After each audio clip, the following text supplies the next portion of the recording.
안녕하세요 율무들 율리입니다. 안녕. 제가 얼마 전에 또 엄청 감사하게도 40만 구독자를 찍었어요.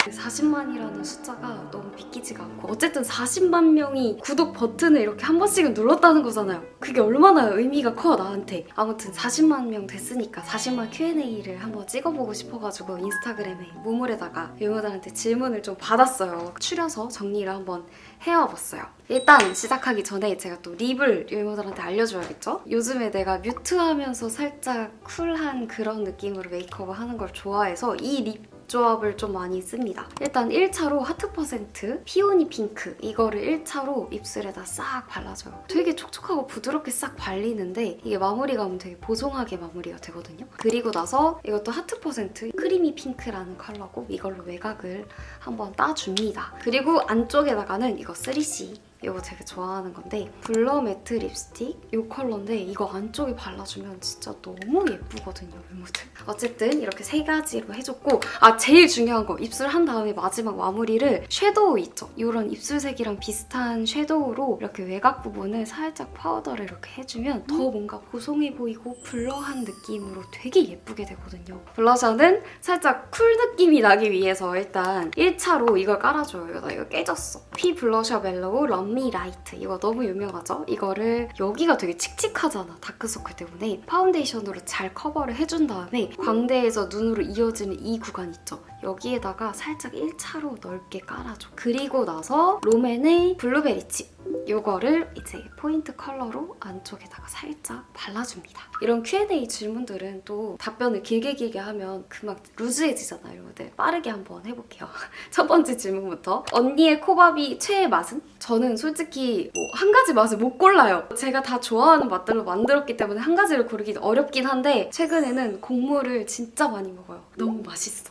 언니가 유튜브를 하게 된 계기 궁금해요. 내가 바야흐로 한 4년 전이었나? 그때가 유튜브가 완전 핫해질 때였어. 그때 그냥 너무 해보고 싶은 거야. 그냥 하고 싶은 마음밖에 없었어. 항상 핸드폰에 내가 유튜버가 되면 이거 찍어야지 저거 찍어야지 이렇게 맨날 메모장에 적어놓고 혼자 막 상상하면서 두근거려하고 그랬었단 말이에요. 그래서 돈을 모아가지고 중고로 카메라를 사고 찍고 싶었던 영상들을 차근차근 하나씩 계속 찍어 나갔어요. 편집하는 것도 따로 배워서 하고 생각보다 너무너무 재밌었고 내 만족이 너무 큰 거야. 그래서 이제 지금까지 쭉 하게 됐죠. 저도 유튜브를 너무 하고 싶은데 추천하시나요? 언니의 첫 광고도 궁금해요. 저는 일단 유튜브라는 직업이 내가 어떤 방향으로 갈지가 뚜렷하게 잡혀져 있는 상태라고 한다면 그러면 무조건 추천을 하고 싶어요. 그리고 유튜브 첫 광고 1000명 됐었을 때였나? 첫 광고가 들어온 거야. 이메일이 하나가 왔어. 나 아직도 기억나. 오렌지에서 연락이 온 거예요. 영상을 찍으면 나한테 돈을 주겠대. 난 그게 너무 신기한 거야. 너무 소중하고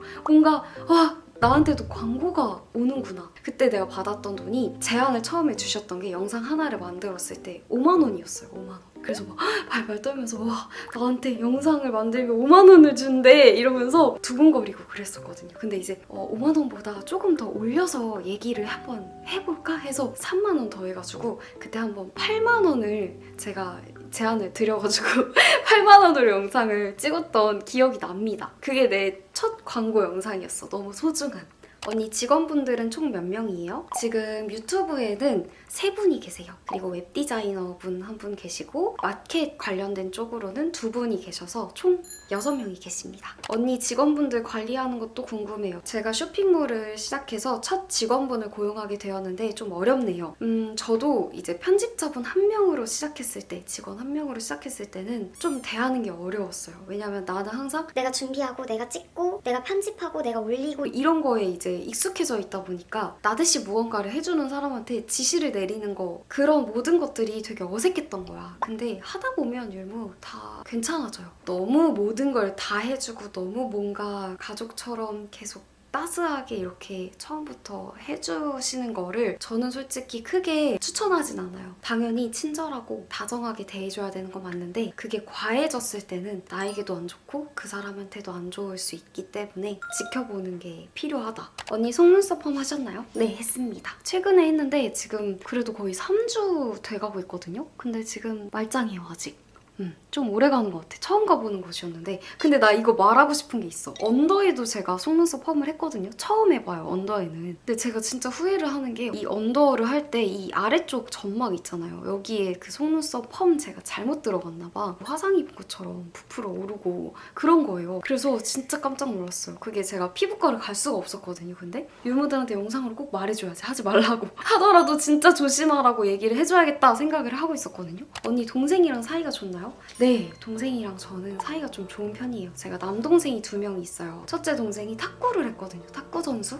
그래서 초등학교 때부터 중학교, 고등학교 이렇게 다 떨어져서 지내다 보니까 항상 그 애틋한 마음이 있어. 안쓰럽고 이런 게 있었는데 첫째 동생이랑은 전화도 되게 자주 하는 편이고 카톡도 자주 하고 그리고 이제 막내 동생 같은 경우는 저랑 10살 차이가 난단 말이에요. 아기 때 진짜 갓난 아기 때 막 내가 기저귀 가는 것도 하고 그렇게 보면서 자라왔다 보니까 얘는 지금 20살이 넘었는데도 불구하고 제 눈에는 그냥 계속 아기예요. 아무튼 사이가 엄청 좋습니다. 코코바 팝업은 언니가 하겠다고 한 건가요? 아니면 해달라고 직접 연락이 온 건가요?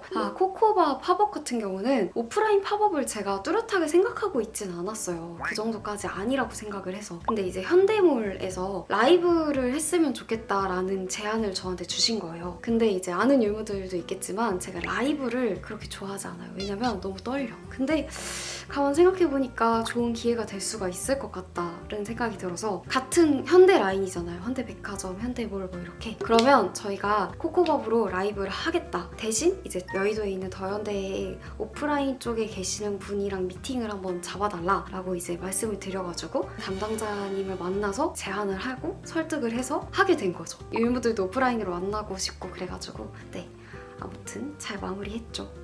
언니 코코밥은 직접 만들어서 판매하고 싶다는 생각을 언제부터 하신 거예요? 제가 다이어트를 꽤 오랫동안 해왔잖아요. 감량도 많이 했고. 근데 내가 지금까지 사 먹었던 쉐이크들 중에서 질리지 않고 맛있게 끝까지 계속 먹어왔던 쉐이크가 없었단 말이죠. 그게 굉장히 저한테는 니즈가 있었어요. 기회가 되면 꼭 만들어 보고 싶다. 그래서 이 마음을 소중하게 가지고만 있다가 제조업체나 이런 것들을 이제 알아보면서 여기저기 미팅을 다니고 아마 그때 제가 너무 많이 수정하고 이제 까다롭게 해가지고 좀 힘드셨을 수도 있을 거라고 생각해요. 근데 그렇게 했기 때문에 지금의 그 코바비 초코의 그 진한 맛이 잘 나오지 않았나라고 생각을 합니다. 언니 팔 수술한 건 괜찮나요? 와 진짜 감동이다. 잊지 않고 기억하고 있었구나. 내가 팔 수술하고 진짜 고생을 많이 했는데 지금 흉터가 되게 크게 남았어요. 이런 식으로 흉이 굉장히 많이 남아있는데 어쨌든 여기 살짝 남아있는 이 점까지 제거를 해야 이게 더 안 퍼지는 거라서 이번 연도 말 정도에는 아마 재수술을 한 번 더 해야 될 거예요. 근데 괜찮습니다. 언니 요즘 몸무게 궁금합니다. 오늘 아침 기준으로 제가 45.6kg가 나왔어요. 제가 키가 156에서 컨디션 좋으면 157도 나오고 하거든요. 언니의 수익이 궁금해요. 수익은 솔직히 자세하게 막 얼마를 번다 이렇게 공개를 할 수는 없고요. 그리고 또 직업상 고정적으로 버는 게 아니잖아요. 그때그때 버는 게 달라져요. 그렇습니다. 언니 요즘 아빠 건강은 어떠셔? 요즘 엄청 많이 좋아지셨어요. 제가 인스타에 올려서 보신 율무들도 있겠지만 그러니까 당뇨도 원래 심하신데 거기다가 자가면역 뇌염이라는 게 온 거예요. 자가면역 뇌염이 희귀병 같은 느낌이에요. 어느 날 아빠가 이제 쓰러지셔서 응급실에 실려가셨고 내가 정말 당연하게 있어야 되는 사람이라고 생각했던 존재가 한순간에 내 곁을 떠날 수도 있겠다라는 그런 경험을 처음 해보는 거였어요. 저도 잘 못 알아보시고 날짜나 이런 거 기억 못 하시고 그런 걸 눈으로 보니까 너무 힘들고 정말 많이 속상하고 엄청 많이 울었었거든요. 근데 또 그게 얼마 안 되긴 했어. 근데 지금은 항암 치료 받으시면서 엄청 열심히 꾸준히 이렇게 하셔가지고 운동도 요즘 열심히 하시고 염증도 되게 많이 줄어드셨어요. 저희 아빠가 원래 굉장히 무뚝뚝한 스타일이에요. 표현을 서로 그렇게까지 많이 안 하고 그랬는데 아빠가 이렇게 아프시고 나서 그 소중함을 깨닫고 아빠랑 이제 전화를 되게 많이 하려고 노력을 하는 편이고 아빠도 자주 만나러 가고 아빠한테 사랑한다고 표현도 많이 해주고 아빠도 많이 그렇게 해주세요. 원래 무뚝뚝하신 분이셨는데 한번 잃어봤어서 그게 가능했던 것 같기도 해요. 언니 나는 한 가지 꾸준하게 잘 못하고 조금 하고 못 버텨서 저거 하고 지금은 또 정리하고 다른 거 하고 내가 어떤 게 맞는지 몰라서 계속 돌아다니는 중이야. 그러다 보니까 자꾸 뒤처지는 것 같고 자책하게 되는데 이럴 땐 어떻게 해야 될까? 내가 얼마 전에 쿵푸 팬더 영화를 봤거든. 근데 거기서 진짜 내 마음에 와닿는 대사가 있었어. 그래서 그 대사 듣자마자 내가 메모장에 적어놓고 그랬거든. 영화 보면서 제 아무리 작은 발걸음이라도 발자국을 남긴다. 율무가 생각했을 때 굉장히 작은 발걸음인 것 같고 별거 아닌 것 같은 그런 발걸음들이어도 그것들 다 내 자산이고 그 발자국들 모두 다 내 거니까 너무 걱정하지 말고, 율무는 그냥 지금 뭐든 내가 하고 싶은 거가 생기면 그 마음을 다해서 진심으로 하면 되고 율무는 잃을 게 없어. 이렇게 생각하면 돼. 그렇게 이제 용감하게 했으면 좋겠다. 언니 율무들이 언니 많이 사랑하는 거 알지? 당연히 알고 있지. 하트. 언니도 명품 같은 거에 관심 있는지 궁금해요. 그리고 돈 어디에 쓰는 편인지. 저는 솔직히 뭐 지금도 예쁜 명품, 갖고 싶은 명품이 생기면 너무 비싸지 않는 선에서 내가 너무 갖고 싶으면 살 수는 있겠지만 명품 자체에 막 엄청 막 이거 사고 싶고 저거 사고 싶고 막 그런 편은 아니에요. 저는 돈을 어떤 거에 좀 많이 쓰고 안 아끼는 편이냐면 내가 사랑하는 사람들, 내가 좋아하는 사람들이랑 맛있는 거 먹고 좋은 곳 가고 이런 거 있죠. 이런 거에는 돈을 안 아껴요. 가족들이랑 식사할 때도 정말 맛있는 거 사주고 싶고, 뭐 제가 사무실을 자주 나가진 않지만 한 번씩 나가서 직원분들이랑 같이 있으면 직원분들 맛있는 뭐 음료나 아니면 밥이라도 한 끼 사주고 싶고, 이런 게 안 아깝거든요. 하나도. 그 하루 보내는 것 중에서 저랑 겹쳐있는 그 시간만큼은 같이 행복했으면 좋겠다는 마음이 커요. 최근에 했던 성형이나 앞으로 할 성형 계획 있나요? 최근에 한 성형은 없고 이제 조만간 입술 필러를 살짝 리터치하는 것처럼 채우고 싶어가지고 조만간 입술 필러를 한번 맞으러 갈 생각이고요. 그리고 이제 코 수술, 이거는 제가 몇 년 동안 계속 고민을 했었던 거라 여러분들도 알겠지만 제 얼굴에서 콧대가 여기서 더 높아지면 무조건 이상해지거든요. 이게 콧대 자체가 높다는 게 아니라 내 얼굴에 최대로 높아져 있는 콧대이기 때문에 여기서 더 높이면 무조건 이상해져요. 그렇기 때문에 저는 끝쪽을 살짝 모양만 잡아주는 정도로만 할 생각이에요. 근데 해도 아마 티가 진짜 안 나게 자연스럽게 조금만 할 거라서 유무들이 걱정 안 해도 될 거예요. 언니 카메라 정보 알려주세요. 카메라 정보는 제가 여기다가 이렇게 띄워놓겠습니다. 이 카메라를 좀 오랫동안 썼고 지금 쓰는 렌즈도 조금 오래된 것 같아요. 피모임 언니들이랑 자주 만나나요? 저희 단톡방이 있거든요. 아우디라고 아줌마 우정 뒤질 때까지라는 그 단톡방이 있는데 단톡방에서 얘기를 안 하는 적이 없어요. 단톡은 무조건 항상 돌아가는데, 그래서 제가 뭐 다른 거 하고 있다가 핸드폰 잠깐 보면 카톡 400개씩 쌓여있는 건 그냥 기본이에요. 저희는 또 번개로 만나는 걸 피잖아요 다들. 그래서 번개로 만나는 걸 굉장히 좋아하는 편이고, 미리 잡은 약속들은 무조건 파토가 많이 나요. 슈슈 언니 이번에 강아지 입양했잖아요. 미다리라고 엄청 귀여운 친구가 있는데 아무튼 미다리 보러 막 와라 이래서 그래 오늘 갈까 해서 우르륵 해서 만나고, 그리고 만나면 여러분들 돼지 파티 알죠? 돼지 파티. 저희가 또 먹는 거 엄청 좋아하기 때문에 우리도 똑같아요. 만나면 먹는 거 겁나 같이 먹습니다. 저희는 이제 집에서 노는 걸 더 좋아하는 편이긴 해요. 언니들이 저를 엄청 많이 챙겨주고, 아무튼 그래서 언니들이랑도 되게 잘 지내고 있습니다. 언니 망고 아픈 건 좀 어떤가요? 이거는 일부러 제가 마지막 질문으로 뺐는데 저희 눈물 버튼이어가지고 최근에 제가 망고를 보내주고 왔습니다. 이거를 얘기를 안 할까 했어요. 너무 슬프니까. 근데 망고를 응원해주시고 좋아해주셨던 유무들이 너무 많았어가지고 예뻐해주셨잖아요. 얘기를 해야 되는 될 것 같아서 이제 마지막 질문에 넣었어요. 망고는 일단 펫샵 고양이였어요. 펫샵에서 판매를 위한 목적으로 만들어진 약한 고양이였는데 어떤 분이 돈 주고 입양을 해서 데려갔다가 뭐가 마음에 안 들었는지 일단 파양을 하셨고, 그렇게 버려진 망고가 갈 곳이 없게 되어서 이 안락사 위기에 처해 있었어요. 그래서 인보자를 구하는 그런 글을 제가 보고 연락을 드려서 인보를 하게 됐고, 그렇게 제가 예뻐하면서 같이 가족이 된 그런 고양이인데, 망고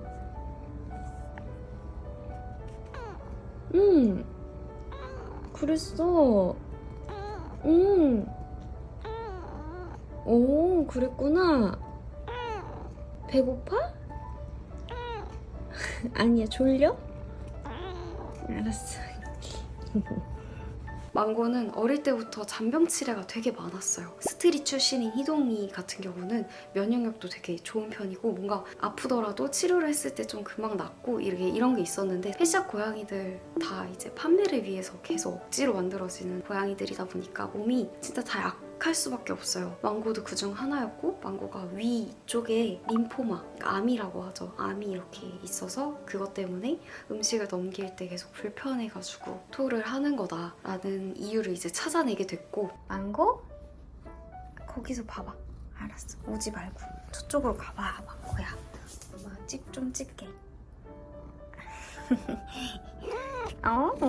뭐라고 했어? 망고, 멀리 있어야 엄마 찍지. 어쨌든 망고가 가지고 있는 그 암의 위치가 위에 있잖아요. 그러면 굉장히 전이도 빠르고 위치상으로는 굉장히 안 좋은 위치거든요. 그래서 이제 방법은 항암 치료를 하면서 일주일에 한 번씩 항암 주사를 맞으면서 항암 치료를 하고 안에 있는 그 암과 염증 이런 것들이 줄어들기를 바라는 방향으로 치료를 시작을 했어요. 문제는 항암제라는 게 굉장히 세잖아요. 정작 본인이 잘 버텨줘야 되는 거예요. 굉장히 힘든 치료잖아요. 근데 저희 망고는 굉장히 작고 마르고 그래서 걱정이 되지만 그래도 망고가 힘이 있으니까 견뎌줬으면 좋겠다라고 생각을 하고 항암 치료를 이제 시작을 한 거예요. 초반에는 망고가 염증도 조금 줄고 되게 괜찮았어요, 결과가. 씩씩하게 잘 견뎌줘가지고 굉장히 기분이 좋았거든요. 원래는 이제 습식이나 간식 같은 거라도 주면 좀 먹으려고 하고 그런 게 있었는데 어느 순간부터 안 먹는 거예요. 그러니까 보니까 망고가 위에 림포마가 있다 보니까 위에서 십이지장으로 넘어가는 그 구멍이 바늘구멍보다 더 얇아졌대요. 그러니까 음식을 넣으면 그냥 제대로 넘기지 못하는 거죠. 근데 지금 망고 몸 상태에서 토를 하게 되면 천공이라고 해서 이 안쪽이 다 무너져 내리면서 정말 위험하거든요. 그러다 보니까 어쩔 수 없이 콧줄을 뚫게 됐어요. 코에다가 줄을 뚫어서 위에다가 바로 연결을 하는 거예요. 물로 되어 있는 사료가 있는데 그걸로 주사기를 통해서 조금씩 시간에 맞춰서 엄청 천천히 넣어줘야 돼요. 처음에 망고가 콧줄을 하고 왔을 때는 그래도 굉장히 씩씩해 보였어요. 오늘 아팠어? 콧줄도 하고 왔어, 우리 강아지가. 얼마나 아팠어? 그랬어. 아이고, 고생했어, 우리 강아지. 그랬어.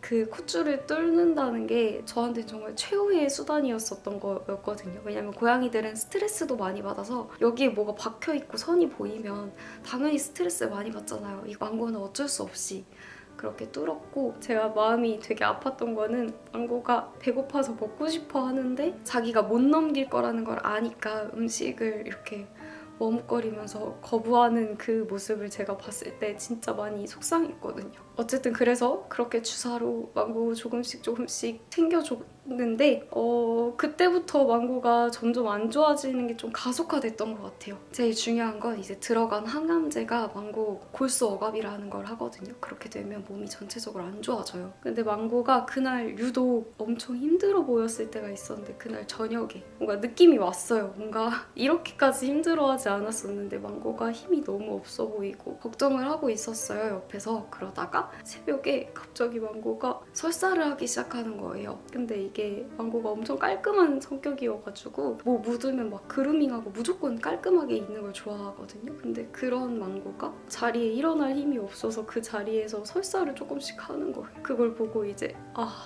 망고가 진짜 많이 아프구나 이걸 느끼고 엄청 울었어요. 망고한테 제가 해줄 수 있는 게 없으니까 아침에 망고 병원으로 내려갔어요. 그날 제가 망고를 보내줬습니다. 지금은 이제 망고가 외롭지 않게 집으로 이렇게 데리고 왔어요. 화장을 하고 나서 이렇게 뼈가루를 담아서 보여주시거든요. 근데 너무 조그만 거예요. 망고가 되게 착한 고양이에요. 일단 순댕순댕하고 밥을 먹을 때도 항상 다른 고양이들이 밥 다 먹고 나면 남은 거 자기가 먹고 조용한 곳 좋아해서 혼자 조용한 곳 들어가 있거나 그런 진짜 얌전하고 착한 고양이인데 저는 한 번도 망고를 데리고 온 걸 후회한 적이 없어요. 단 한 번도. 짧은 시간이었지만 그래도 망고 덕분에 너무 많이 행복했고 저는 과거로 돌아갔어도 망고를 무조건 데리고 왔을 거예요. 솔직히 제가 진짜 너무 많이 울어가지고 이제 더 이상 나올 눈물이 없다고 생각했는데 아직도 망고 얘기를 하거나 망고 생각을 하면 뭔가 눈물이 엄청 많이 나요. 너무 보고 싶고 뭔가 와닿지가 않거든요. 망고 마지막에 보내줄 때도 울면서 보내주지 않으려고. 왜냐면 고양이들도 그렇고 강아지들도 그렇고 죽는 그 순간에도 소리라든지 이런 것들이 다 들리잖아요. 눈에 보이고. 근데 망고가 저의 우는 모습을 보는 거를 마지막으로 기억하게 하고 싶지 않아가지고 울음을 진짜 꾹 참았거든요. 망고 안 아프게 해주는 거니까 내가 너무 잘하는 거야. 잘됐다 이렇게 생각을 하면서 망고한테 망고 이제 아프지 마. 너무 고마웠어. 너무 사랑해. 이러면서 끝까지 안 울고 이러다가 망고가 이제 딱 수미 먹고 나서 망고를 이제 안아주고 할 때 눈물이 엄청 많이 나왔거든요. 그렇게 보내주고 장례도 잘 치르고 화장도 잘 해서 데리고 왔습니다. 오늘은 이렇게 눈물로 끝나는 Q&A네요. 울 거라는 거 알고 있긴 했는데 너무 힘드네.